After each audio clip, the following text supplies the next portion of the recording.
Hey everyone, Eliana here with another video. And in today's video, I wanted to talk to you about creativity and the creative genius. And I know that that's a word that a lot of people have a lot of resistance to, right? You hear the word creative genius and you probably cringe like, ooh, genius sounds so self-important, you know.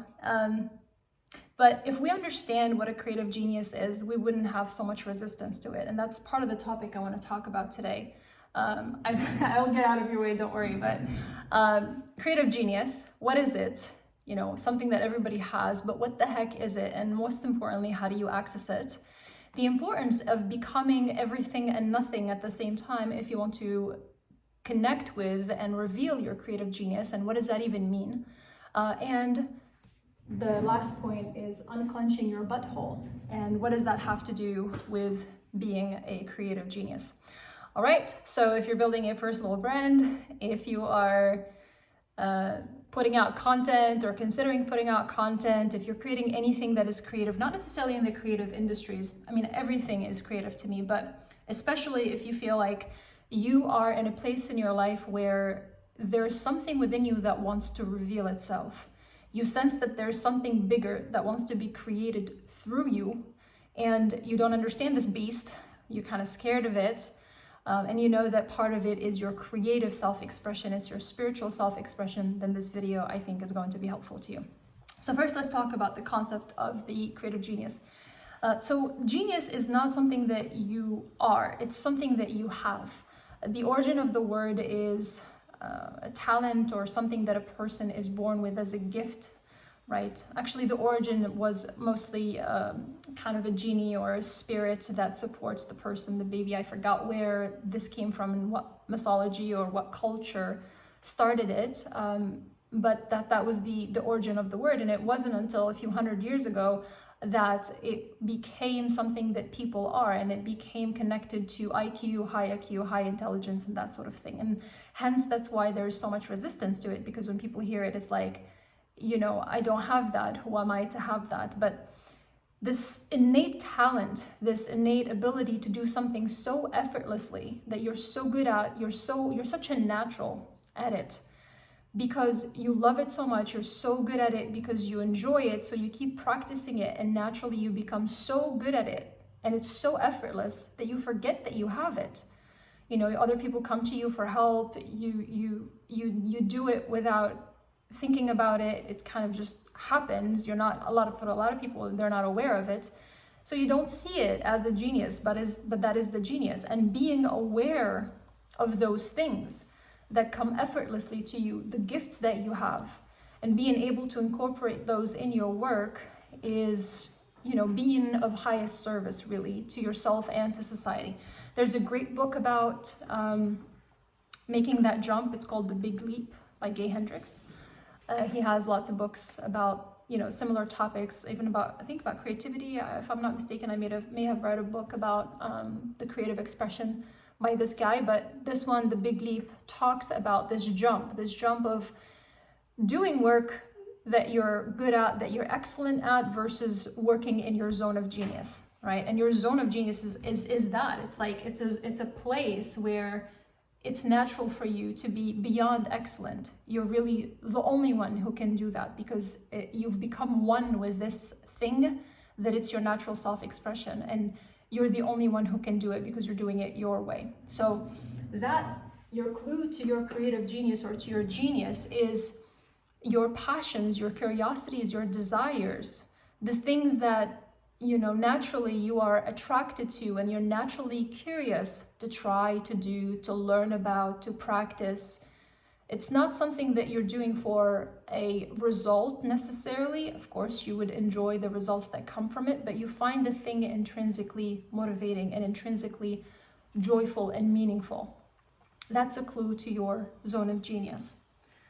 Now, in order for you to access that, right, in order for you to uncover that, there is another layer, which is, this is where most people get caught up. They get caught up in who they're supposed to be, right? They get caught up in the persona, the identity they've been wearing their entire lives. For example, for me, it used to be marketing consultant, branding and marketing expert.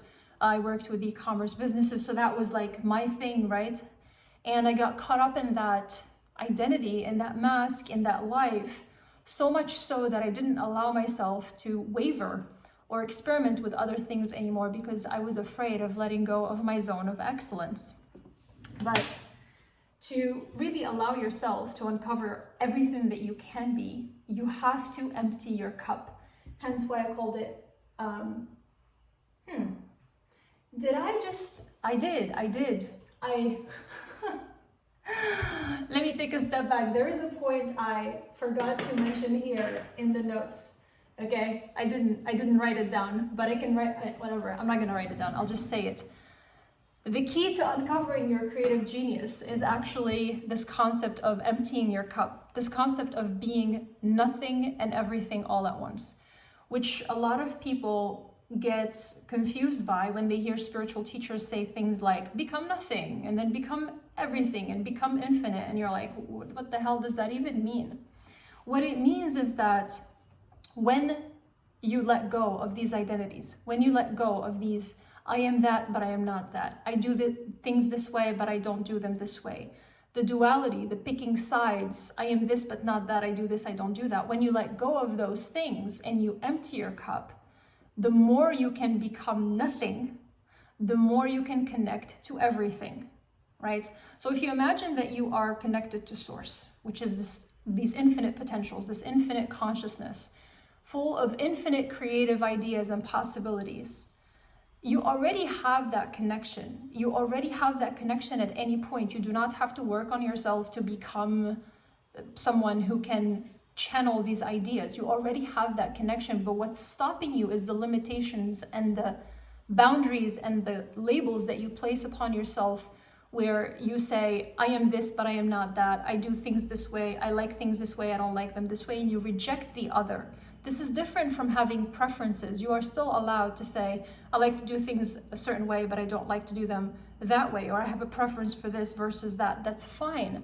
But when you say, I am that, but not that, when you create an identity and you hold on to it so tightly, you kind of block that channel. You block that channel of, receiving or connecting to all of these infinite ideas. Because if you're, for example, going back to the example of being the marketing consultant that I've been since 2014, I was paid for my left brain. I was paid for my strategy. I was a strategist.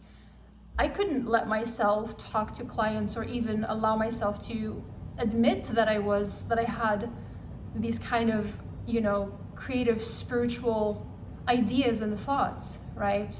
That I was connected to my heart, that I had any emotion. All of these things were blocked for me because I was that, but not that, is what I thought. Do you see what I mean? And so I blocked all of these channels of channeling all these creative ideas because I said that I wasn't that. But the more you say, I am not that, and I am not that, and I am not that, and I am not that, and I am not that, you empty your cup, you become nothing, the more you can open up that space to become everything. And that's my best interpretation of what it means to be nothing and everything all at once. So that's the point I forgot to put here, but you get the idea, all right? The next point I wanted to talk about is how different ideas or how different creative ideas live on different emotional frequencies. Now, I know this may sound obvious to some people, and to some people it might sound weird. Like, we all know that emotions affect our our thoughts affect our emotions, but not many people are aware that the emotions also affect the kind of thoughts and ideas that you can receive. And the emotional frequency, the place that you're living in emotionally, the signature that you are, and I'm doing this because it really feels like a frequency, the emotion that you are embodying on a day-to-day determines the kind of thoughts and ideas that you get. And so if you are, you can try this for yourself. You don't have to believe anything I'm saying. Next time that you put yourself in a great state, right? Put yourself in the best state that you can be. Get a good night of sleep. Go move your body, eat good food, do things that light you up, and then give yourself plenty of space to do nothing and listen to no content, just be in an empty space, whether you call it a meditation or just clear space, and see what kind of ideas and thoughts come up. Versus if you're feeling like crap, or you're angry, you're upset, you're sad, and I think I don't need to tell you, right? Like, it's very hard to come up with creative ideas or for creative ideas to come to you when you are not in a great state. And a great state is not even always just being high vibes, right? Like really happy and excited. That's not it. It's more of the quality of your energy and the quality of your attention and your focus. So different states will create, different states, and emotional frequencies will create different kinds of ideas that you have access to. That's something to keep in mind, because a lot of times when people aren't getting ideas and they try to force it from the same state of consciousness, and you're supposed to step away, go change how you feel, go change the state that you're in, come back to the same problem, and you'll be able to see it in a completely different way. I have a document I'll put in the description. I call it the prescription, which is the first thing you do if you feel blocked and you're like, I don't know what the heck is going on in my life. There's like series of things to check in your energy, in your body, in your mind, in your emotion, in your environment. It's called the prescription. I'll put the link down below wherever you're watching this. Go read it. You don't have to apply everything in it, but you'll know when you look at it what are the areas that could be causing the blockages for you, right? So it could be the things that you eat, how you're treating your body. It could be how you're treating your mind. It could be how you're treating your emotions. All of these things play into accessing your creative genius, being able to access this infinite consciousness and being able to channel it. All right, and the last part is about unclenching your butthole. I love this. I thought about saying this probably like a month ago, and I can't remember the last time I thought about something and then dismissed it a few times for like a whole month, being like, I want to use this phrase, and then I was like, but it doesn't sound like, it sounds silly and not serious, and people are not going to take their spiritual practice seriously if we do that, and you know, they'll think, haha, that's funny, but they're not going to get it, and blah blah blah. And then my husband was like, sounds like you need to unclench your butthole. And I was like, you're right, I'm not even mad, it's true, I needed to unclench my butthole and just use the phrase already. But that's exactly what unclenching your butthole is when you get these kind of, you know, ideas and thoughts like this one, like unclenching your butthole. I was trying to figure out, how do I explain, what's the best way that I can explain in few characters, you know, this process of the spiritual practice that's coming from playfulness, from joy, from not giving a fuck really about anything other than your full self-expression in your brand, in your content, in your creation. Of course you want to make money. Of course we want to use the strategy, the marketing, the branding, everything that the principles that work, that get the results. Of course, like it's still a business, but we don't want to do it in a way that compromises your true, full, authentic self-expression. So there is a process of quite literally unclenching your butthole, and this actually is a full yogic practice. I'm not a yoga teacher. It's not my expertise or anything. If you know anything about my work, you know I've sampled out modalities from all over the world based on like all the years that I traveled before Brands Are Alive, just kind of came into play in my own experience of the inner work and the psychedelics and everything that I did put together into with branding and marketing strategy to help you create this brand of full self-expression. But one of the things I learned in my journey in India, one of them was that there's a whole yogic practice, okay? It's called like a root lock, and basically it's a way to I guess that's that unclench your perineum, not exactly your butthole, but it's about locking your root chakra. That's what they refer to, but it's a breathing exercise that helps you let go of the fears, of the anxiety, of, you know, ground yourself essentially, because feeling safe and feeling safe, first and foremost, is the first most important part before you can let your inner child come out and play. And that's not something that people talk about a lot, but, you know, I know they say like there's no tiger, you know, running after us or whatever. Oh yeah, I have a little tiger here, a little cat that we just got this week. So anyway, I just remembered him looking at him. I just remembered that. But we don't have a tiger running around us right now. We don't have true threats. Most of us don't have real threats. It doesn't change the fact that we are fucking scared. All right, like talking logically to the the emotional side, the inner child, does nothing. It does nothing for you. You know, it's like, yeah, I know there's nothing to be afraid of, but there's still fear. And I think that there's a hang up for a lot of spiritual people to admit that. It's like, yeah, I'm so fucking elevated now and I'm so connected to fucking source. I experience no fear, you know, I have no needs. I don't really care about resonating with the market. I don't care about making money. All I want to do is serve, that sort of thing. Or, yeah, I have no problem. I don't feel any struggle. Like, I remember talking to someone who was like, I don't feel any struggle because right now I am a spiritual person. And I am like, that's wonderful. I find it hard to believe. There is nobody on this planet who doesn't experience struggle. The difference between someone who's going through this spiritual practice and somebody who is not is, you know, how quickly you can catch it. You can have the awareness, I'm in struggle right now, what's going on? And then sort it out and clear it in a way that's loving. Give it love and give it the space to heal and to move through it. That's the difference. But it's not, there's no place where you get to that you don't ever feel any struggle and you never feel any fear and you never feel any of the emotions that come with being a human being. You have to be comfortable with that duality of being human and divine at the same time. And pardon me, if you can't give your human love, then how divine are you really? You know, if you care more about portraying and projecting an image of being spiritual more than actually, you know, being kind and loving to yourself and healing yourself and showing your full, true, authentic self-expression, then how spiritual is that? This is not a value judgment. This is just a reminder, by the way. If you know anything about what I talk about, I don't care. I really don't have I don't have a care in the world about, you know, the moral explanations of spirituality and being goody-goody and right and wrong. I don't care about any of that.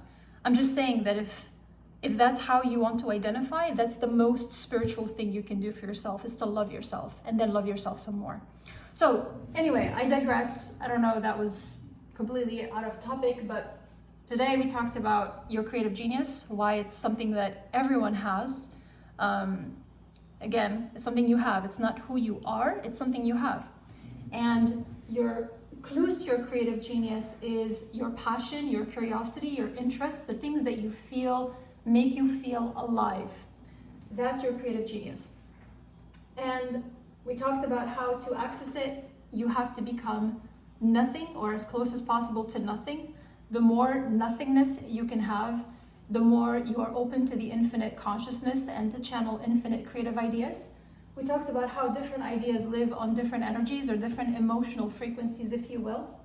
And we talked about unclenching your butthole and why it's so important that you relax and you stop being so serious about this. This is all play. And the more you can be playful about the spiritual practice, the more you can do it the way you really hope to do it. You can get the results that you're really hoping to get out of it. So that was the video for today. My name is Aliana. I'm founder at Brands Are Alive. Hope you enjoyed this and found it helpful. If you have any questions, comments, leave them below. And I'll put a couple of links in the description for you to go watch and learn more about this topic. All right, I'll talk to you soon.